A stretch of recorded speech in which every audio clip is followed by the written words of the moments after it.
ಸಣ್ಣ ವ್ಯಾಪಾರಿಗಳಿಗೆ GST notice ನೀಡಿರುವಂತಹ ವಿಚಾರಕ್ಕೆ ಸಂಬಂಧಪಟ್ಟಂತೆ ಈಗ ನೋಟಿಸ್ಗೆ ಹೆದರಿ ಯುಪಿಐ ವಹಿವಾಟನ್ನ ನಿಲ್ಲಿಸಿದ್ದಾರೆ ವ್ಯಾಪಾರಿಗಳು. ಜಿಎಸ್ಟಿ ನೋಟಿಸ್ ಕೊಟ್ಟ ಬೆನ್ನಲ್ಲೇ ಬಯಲಾಯ್ತು ನೋಡಿ ಶಾಕಿಂಗ್ ವರದಿ ಒಂದು.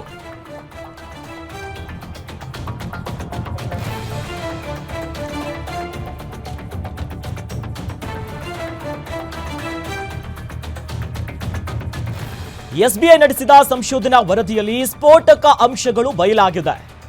ಸಣ್ಣ ವ್ಯಾಪಾರಿಗಳು ಯುಪಿಐಗಿಂತ ನಗದು ವಹಿವಾಟಿಗೆ ಆದ್ಯತೆಯನ್ನ ನೀಡುತ್ತಿದ್ದಾರಂತೆ. ಜಿಎಸ್ಟಿ ನೋಟಿಸ್ಗೆ ಹೆದರಿ ನಗದು ವಹಿವಾಟಿಗೆ ವಾಪಸ್ ಆಗಿದ್ದಾರೆ. ಈ ಬೆಳವಣಿಗೆಗೆ ಈಗ ಜಿಎಸ್ಟಿ ಅನುಷ್ಠಾನದ ಯಶಸ್ಸಿಗೆ ದೊಡ್ಡ ಮಟ್ಟದ ಅಡ್ಡಿ ಆಗ್ತಾ ಇದೆ ಎನ್ನುವಂತ ಅಂಶ ಬೆಳಕಿಗೆ ಬಂದಿದೆ.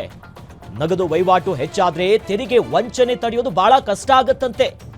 ಜೊತೆಯಲ್ಲಿ ಹಣದುಬ್ಬರದ ಮೇಲೂ ಕೂಡ ಪರಿಣಾಮ ಬೀರುವಂತಹ ಸಾಧ್ಯತೆ ಇದೆ ಅನ್ನೋದಾಗಿ ಎಸ್ಬಿಐ ನಡೆಸಿರುವಂತಹ ಸಂಶೋಧನಾ ವರದಿಯಲ್ಲಿ ಇವೆಲ್ಲ ಅಂಶಗಳು ವರದಿಯಾಗಿದೆ. ಯುಪಿಐ ವಹಿವಾಟಿನಲ್ಲಿ ಮಹಿಳಾ ತೆರಿಗೆದಾರರು ಹೆಚ್ಚಿದ್ದಾರೆ. ಇನ್ನು ಯುಪಿಐ ವಹಿವಾಟಿನಿಂದ ಮಹಿಳಾ ಸಬಲೀಕರಣ ಆಗಿದೆ, ಎಂಪವರ್ಮೆಂಟ್ ಆಗ್ತಿದೆ. 14% ಅಷ್ಟು ಮಹಿಳಾ ತೆರಿಗೆದಾರರು ಹೆಚ್ಚಾಗಿದ್ದಾರೆ ಅನ್ನೋದು ಕೂಡ ಎಸ್ಬಿಐ ನಡೆಸಿರುವಂತಹ ಒಂದು ಸಂಶೋಧನೆಯಲ್ಲಿ ಗೊತ್ತಾಗಿದೆ.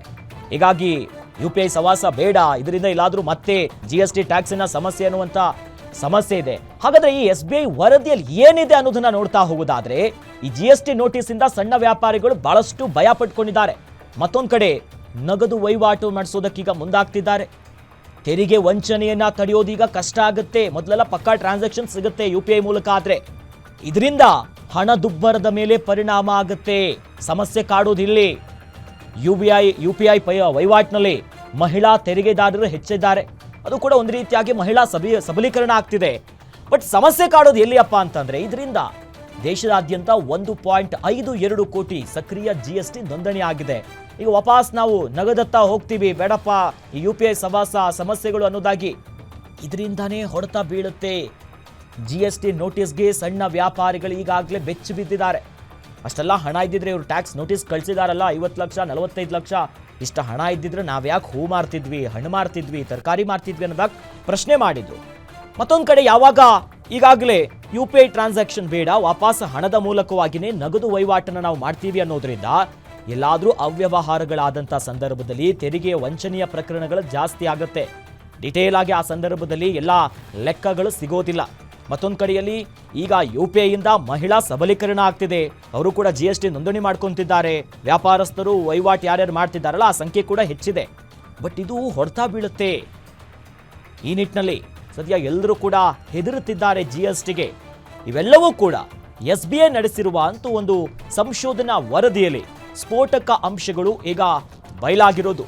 ದೇಶದಾದ್ಯಂತ 1.52 ಕೋಟಿ ಸಕ್ರಿಯ ಜಿಎಸ್ಟಿ ನೋಂದಣಿ ಮಾಡಿಕೊಂಡಿದ್ದಾರೆ.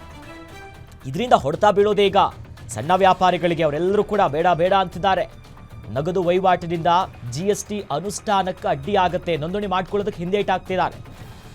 ತೆರಿಗೆ ವಂಚನೆಯನ್ನು ತಡೆಯೋದು ಕೂಡ ಕಷ್ಟ ಆಗುತ್ತೆ, ಹಣದುಬ್ಬರ ಜಾಸ್ತಿ ಆಗುತ್ತೆ.